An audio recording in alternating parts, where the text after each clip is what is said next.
intro of.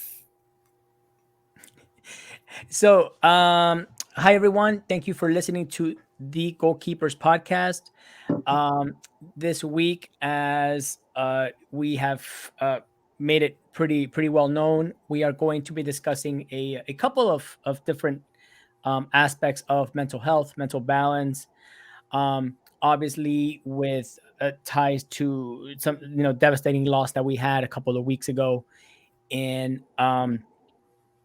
we want to make sure that we kind of keep the conversation going as far as trying to give people resources and help and break some of the stigmas and essentially just keep talking about what the issue is at hand, as particularly how it pertains to goalkeepers, soccer players, athletes, students, because it's a problem facing our youth. So today, we have Jeff Tackett and Ian Feuer out of both from Southern California. And we're going to be discussing, a couple different aspects of that mental health and mental balance. So, Coach Jeff, we'll start with you. Can you just tell us a little bit about where you are and where you coach? Okay. Well, hello, I'm Jeff Tackett. I'm the director of Southern California School of Goalkeeping, and then also the director of coaches for Empire Soccer Club in Southern California. And so I'm glad I can be on and give any type of outlets that we can help with. So it's my pleasure to be here. Thank you. Ian? Hey everyone, Ian Feuer. Previously, worked with the full women's national team, the full men's national team, LA Galaxy, USC, various universities. Currently, I have my own goalkeeping academy, premier goalkeeping academy out in Southern California, and just glad to be on the show. Yeah. The way that I see it is I'm very fortunate to have this platform to be able to bring this information out and be able to share the stage with you two today. So right off the bat, Ian, please explain to us what mental health, mental balance means to you and how you see that as it pertains to today. I mean, it's such an important aspect of life in general, but when we talk about sports and then we narrow it down to goalkeeping especially, I used to think that, the mental side was maybe 10, 15%. I mean, it's like 90%. And as big and strong as I am, I have played very unconfident, very scared, very not sure of myself. And then there's other times where I'm flying and confident and nothing can get past me. So it's important that we open discussions like this, which is why I'm so glad that you're doing this, because we have to point out that every single person goes through this, and I think there's been times where mine will go to some tryout or just some big event, and they feel they're the only one that's nervous. They're the only one that's not confident in themselves, and they're the only one that is scared to make mistakes. I can tell you firsthand, I've been in the locker room on a very high level my whole life, and I've seen players throwing up before games, and I'm talking about players that like your grandma will know of. And it just shows you that we all go through it, and we all put these expectations on ourselves to be perfect, which is great, and that's what helps you become great. But at the same time, we need the balance of knowing when you're not perfect, it's still okay. Which, as coaches, I feel we are severely lacking in that. And I see coaches ripping kids. I don't care what age it is, because it's all relative.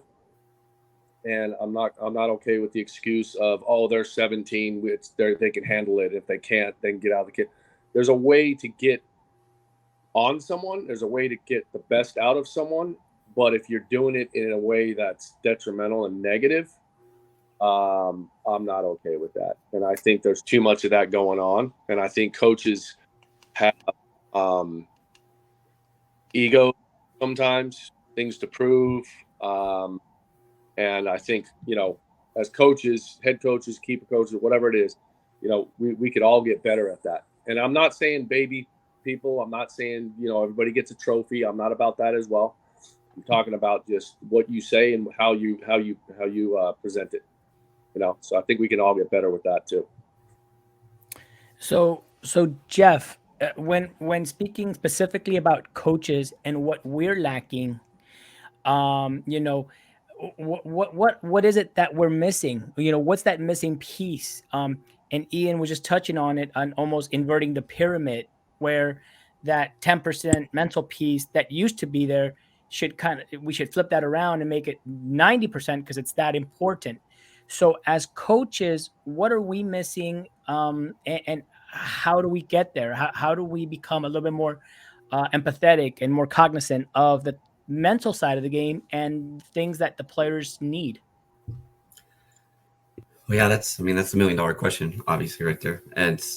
But what Ian, I think he hit it right on the head perfectly, is too many times the coaches have the ego that they feel that they have to be the powerful one and have to yell and have to dominate, right? Instead of what we want to do with coaches, and we should have that whole turnaround because of our licensing. We're supposed to be learned that we're educated to teach, right? And so a lot of times, instead of having to yell, I could just be able to calmly talk to you with the team, with the goalkeepers, whatever it is, and get my point across because of my knowledge, and I could break it down to you as a teacher. And so sometimes maybe, and I've had this talk with many people, I really strongly feel there's a huge difference between a trainer and a coach, right? And that goes between goalkeepers or field player coaches with the team. A lot of people can train, but not everybody can coach. And that's the aspect that we're lacking and missing now when we get into what we're talking about, the mental health, because the coaching side of it is the true teaching. And it's not just teaching the sport, it's teaching the whole person, right? And so are you able to be professionally in your craft, that you're able to communicate well, that you're able to know your audience, that you're able to speak, abruptly when needed, but at the same time, not at all times. And again, like I said, the knowing your audience, it's a huge thing, and it's something that maybe we lack in the coaching schools, or maybe it's just something that the coaches aren't listening to at that point because they think they're there to just hear how to teach soccer, right? Teach the sport, instead of actually, you're a professional creating a service for these kids and these players. So how do you get to that point? So I think the talk is great that we're having to be able to maybe change the culture slightly into that aspect. And so it definitely has to be a culture change. So Now speaking about culture change, there's a lot of stigmas that come along with mental health, mental balance, and what that stigma may look like, what that stigma may be, right? Because a lot of times, I know when I grew up, when I was in high school, and even now, when I put myself in certain situations with certain people, um, you, you always tend to see that it's always that person who might be an outcast, that person who isn't as social, the person who doesn't contribute. That's the person that has the issue, right? But that's not always true. That's just a stigma. That's just kind of like the easy excuse. So how do we break those stigmas, and how do we talk about this a little bit more openly, where no matter who you are and what you're suffering from, that you have that outlet to be able to talk to, or to reach out to someone? What do you think, Ian? Well, unfortunately, not unfortunately, but I had the honor of coaching. We all know about what happened with Katie Meyer this week.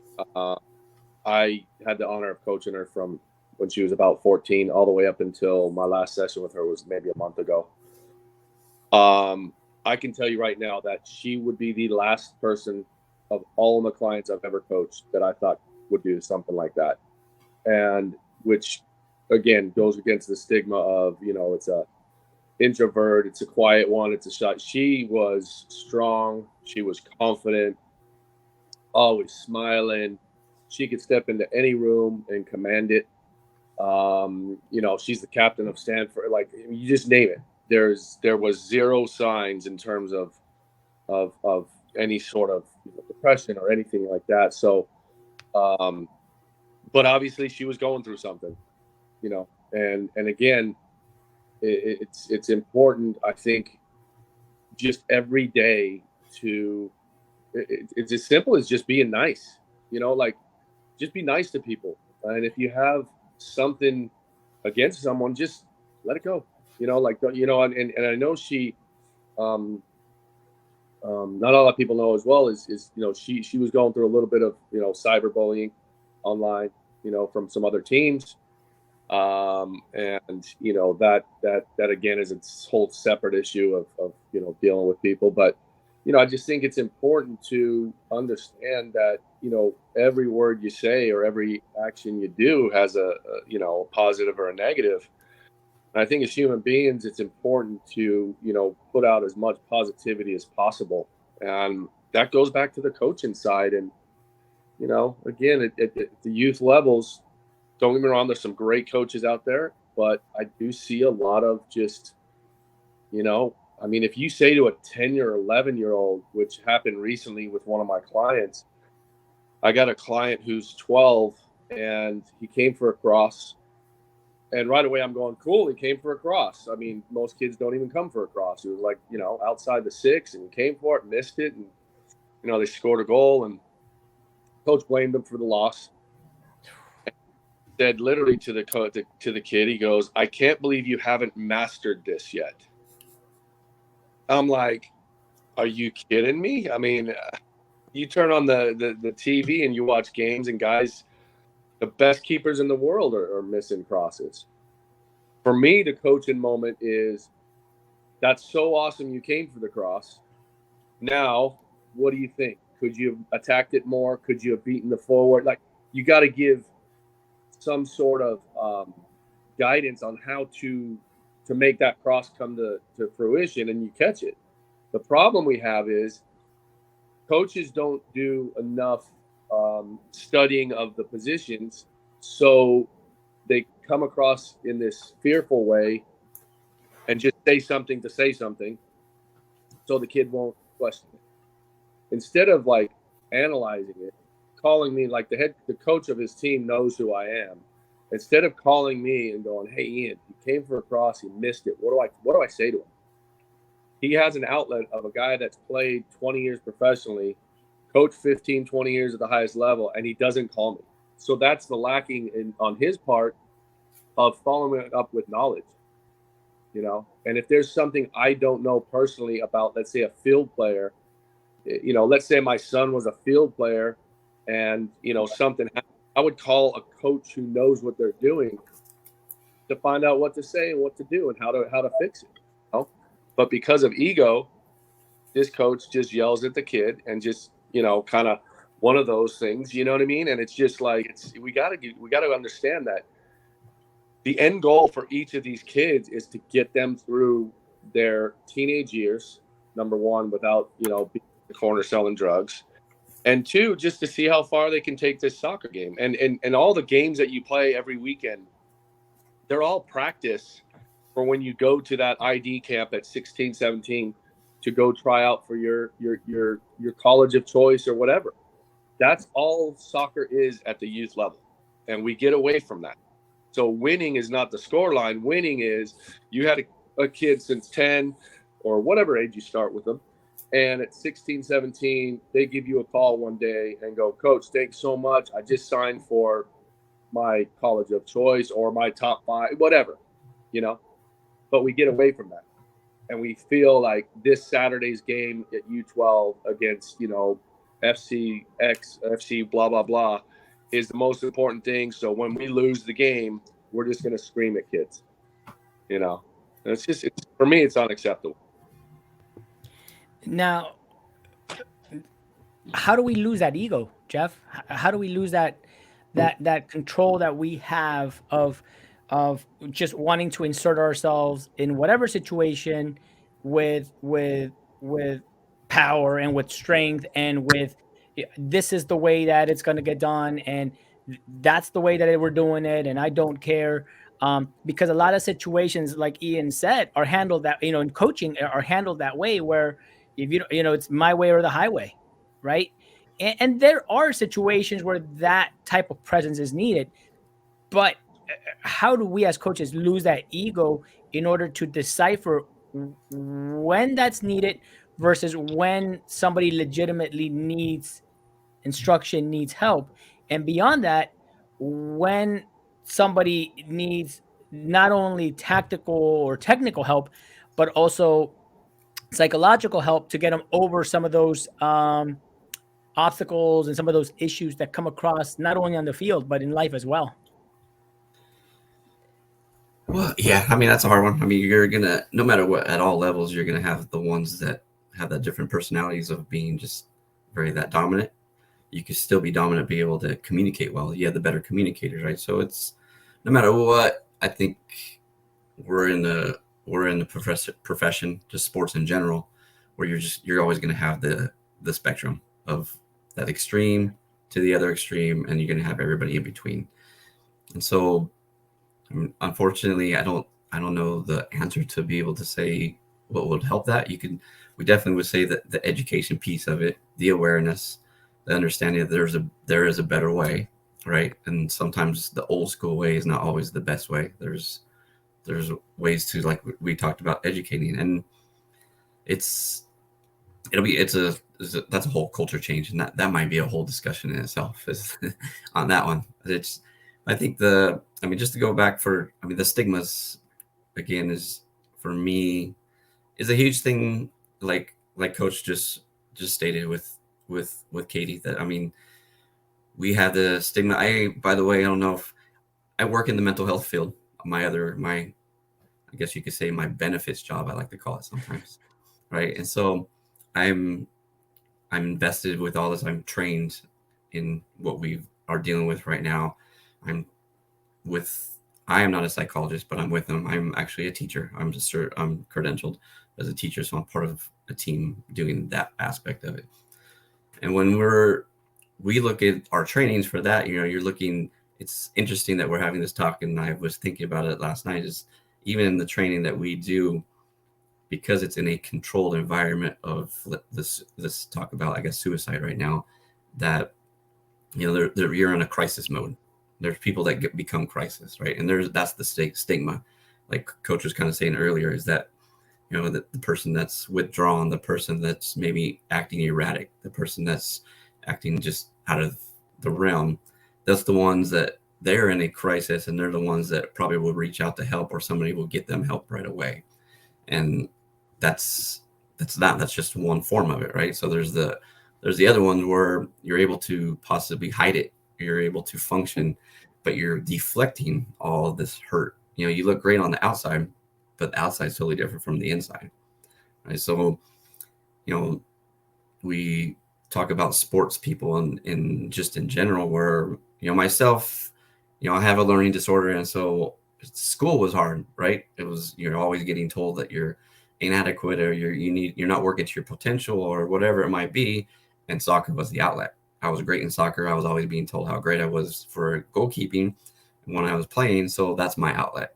I now have this shield around me that, yep, everybody sees that when I'm on the field, I'm happy, I'm demanding, I'm communicative. But off it, if I'm in the other realm, I could hurt because I'm out of a point where, people are saying, hey, you have a learning disorder. They didn't know I have a learning disorder, but you need to put forth more of the effort, or you need to read better, whatever that might be. So there's that type of part where a lot of people sometimes don't see it, right? So in sports, a lot of times, a lot of sports athletes do have learning disorders, where in my findings, where that's their outlet and that's their release. We could even have the talks of, the movie stars, the comedians that you think everything was great, and they've unfortunately have taken their lives because of, and when everybody was in shock, So the stigma has always been out there, but it's also, you would think it's been shown that there's different sides, there's different levels of it. And so being able to see people like we're talking about right now and how we help our population right now, you're not always going to have the crisis, right? And that's where a clinician is going to be needed. But what's important, what Coach I think said early on, is being able to tell people their story.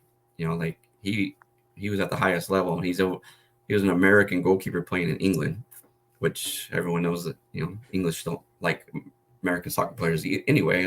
Rather than being a goalkeeper where you could lose the game for the team, just being able to tell those stories of that and letting other people know that, hey, there are going to be struggles. There's going to be times that we're going to hurt. There's going to be times that you're just feeling like totally down and that, wow, why am I even doing this? And if there's an outlet of how to get back to what we talk about in our training, get back to that baseline quick enough and have people around you, or at least have the tools to be like, okay, there are other things in life that I could get through, or I know I could get through this because I've got through it before. I could get closer to that baseline before I drop to a crisis.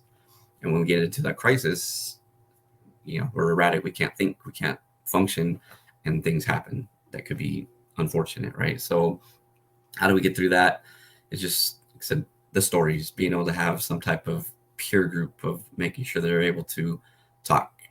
There's triggers, right? We don't even know. Sometimes you don't know the triggers. They call us the red flags or the signs. But I think the more that we as a population, as a culture, are aware of our audience, teammates, our coaching staff, of the players, we could start to maybe see certain things that are going on in someone's life, and at least just reach out and be able to say, it's okay, and I know I've been there, or that happened to me too, right? So some of these players might be felt lost or alone, and come to find out, if there was some type of outlet, then somebody else could have reached out and said their story, and it could have saved many of people that have lost that battle. So sorry I went off that little bit of topic of what you asked, but it's perfect. I just want to make sure that I kind of put that out there, that that stigma is real, but it's a hard one. It's just trying to teach people, it doesn't have to be a clinician, just teach people of, like Coach was saying, he probably knew his player better than most because we're always around them. So we could see certain things. And now can we reach out at that point in time, if we're with them all the time, or if the players are with them, the teammates, we have to get to the point where we all are in this together, and not just, the criticizing and ridicule that happens possibly within the teams or the coaches, like we're saying, that they're being so harsh and being so demanding and that prideful of the coach, thinking that if my goalkeeper messes up, that looks bad on me, so I need to go off on them. Well, no, it's a teaching moment. We're all learning. We all learn from the day we're born to the day we die. So it's going to be a process, and it's just, again, the more that we talk like this, and the more that we could share with our coaches and with the players, I think that's even better, because if you let the players understand that it's okay, we all struggle, then maybe they'll be more apt to reaching out and seeing that there are outlets for them. So on the field, Ian, what were some of the things that you did to help alleviate some of that pressure? Great question, because I was just about to kind of talk about a story. So for me, we all start the sport for one reason: it's fun. I want to go, you start AYSO, whatever, age 8, whatever. It's all about fun. You go on it, everybody gets a trophy, whatever. And then all of a sudden you get good at it. Your mom or dad goes, man, my kid can score some goals, or they can, run around, like whatever. And then you join a club, and that, so this whole thing. And then all of a sudden we lose the fun because, oh my God, we got to win to stay in silver elite or gold or ECNL. And that's where we have to really address stuff. Okay. And it goes back to the coaches. I keep it fun, and I keep it very, very, I'm demanding. I mean, you ask any of my clients, man, that super demanding. But demanding is not yelling or screaming or putting people down. Demanding is, you went to catch a ball and your pinky was 2 inches off the ball, and I'm going to go, hey, your pinky was 2 inches off the ball. That's demanding.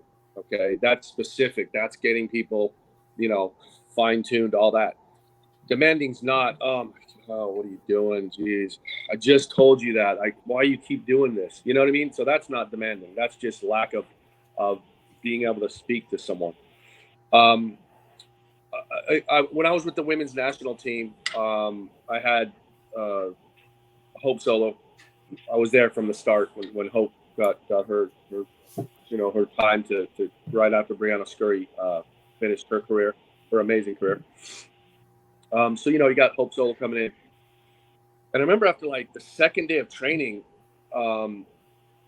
she was talking to the other keepers, and I happened to hear. She wasn't talking for me not to hear it, but she was just saying to the other keepers, she goes, "Man, it's so nice to be able to like laugh and enjoy training again."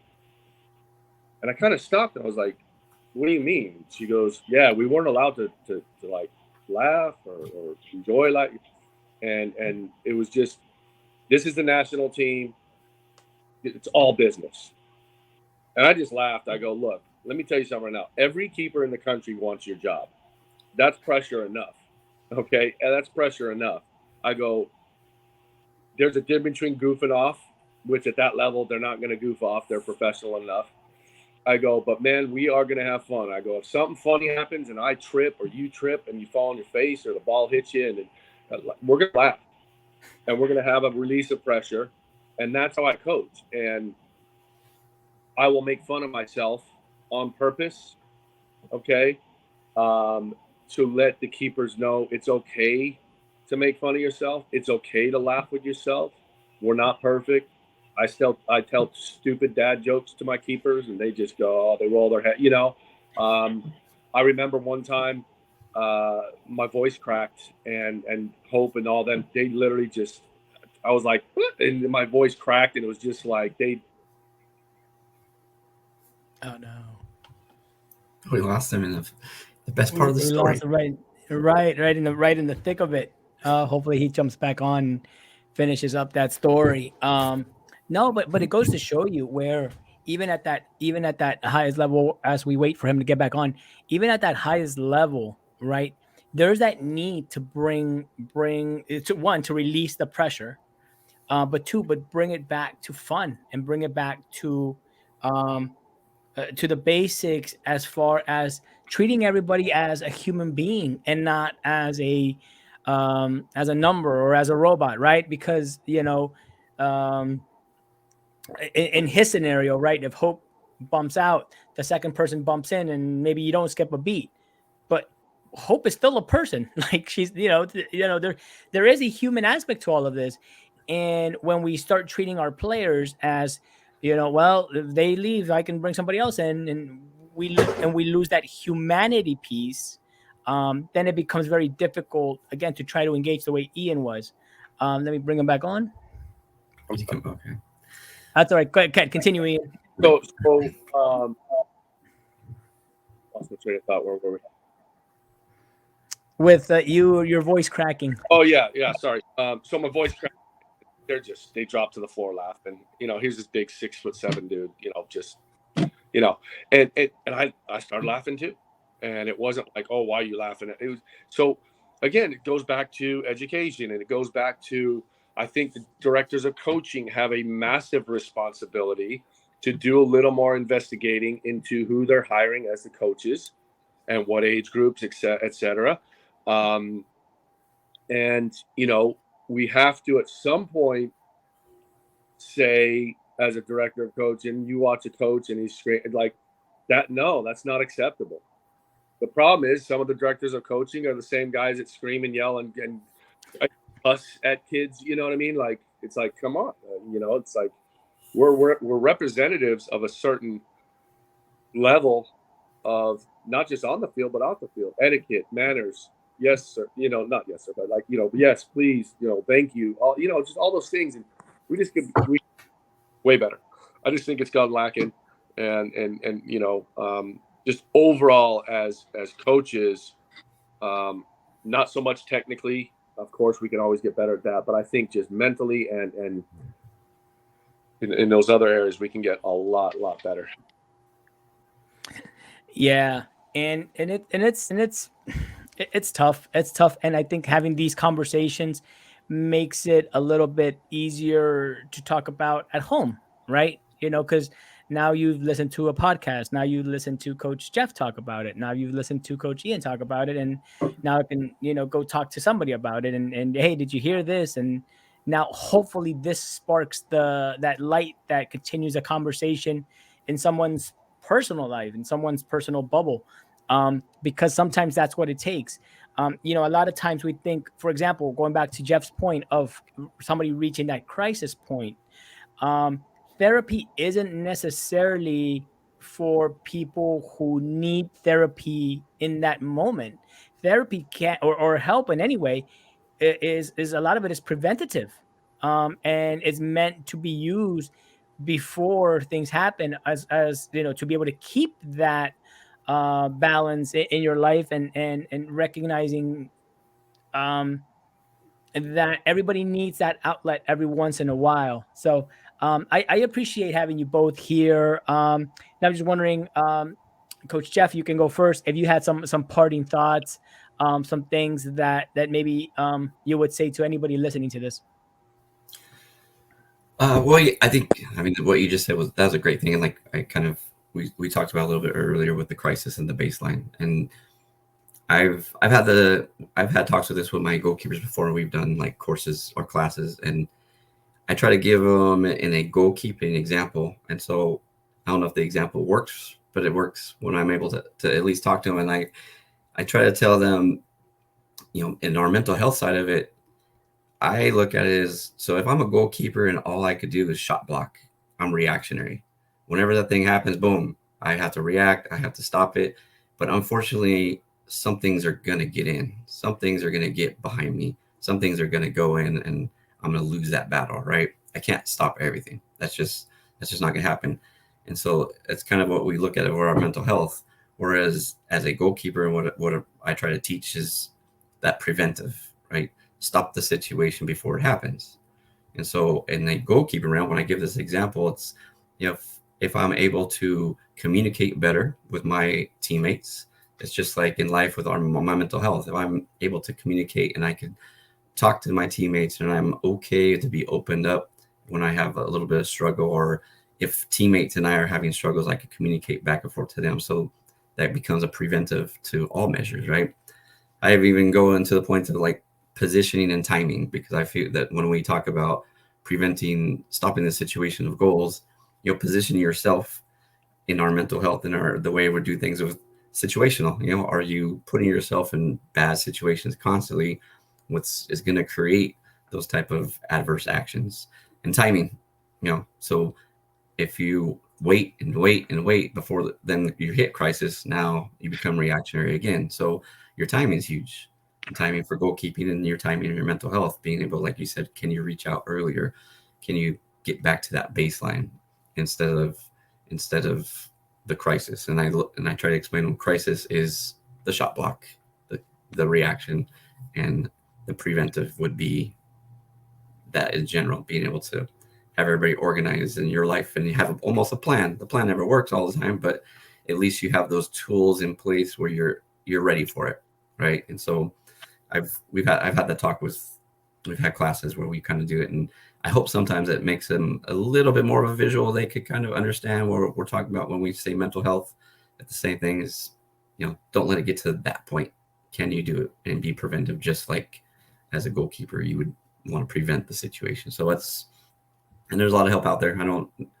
There's ways we get into that, but I don't want to take up too much of the time, but that's kind of in my nutshell, that's what I try to bring to them. It's always about getting back to that baseline. So yeah, and we will put that number out there, the websites and those resources, at the beginning and at the end of every recording this week. Ian, what are your thoughts? I think one of the things I tell my players as well is you mentioned the bubble, which sparked what I'm about to say. Is it's important to be to have your bubble very safe. who you allow to affect you. You know, you're always going to have people that will say anything, you know, and what's important is you're going to have to deal with those people sometimes that say negative things, and it's learning how to deal with them and just say, they're not in my bubble. You know, you're going to have a coach that yells and screams at you, and you're going to have to get on with him or her and deal with it. So it's important to learn, okay, coach, yep, all right, okay, cool, you know, but your bubble should be people you trust and people that have built your trust. Other than that, you don't allow them in your bubble of things that can affect you, you know? And it's like I tell my clients sometimes, I go, if a drug dealer comes up to you and gives you life advice on, you know, you kind of go, well, all right, whatever. Now, with coaches, we can't argue with them all the time. So you kind of got to go, okay, coach, cool, you know.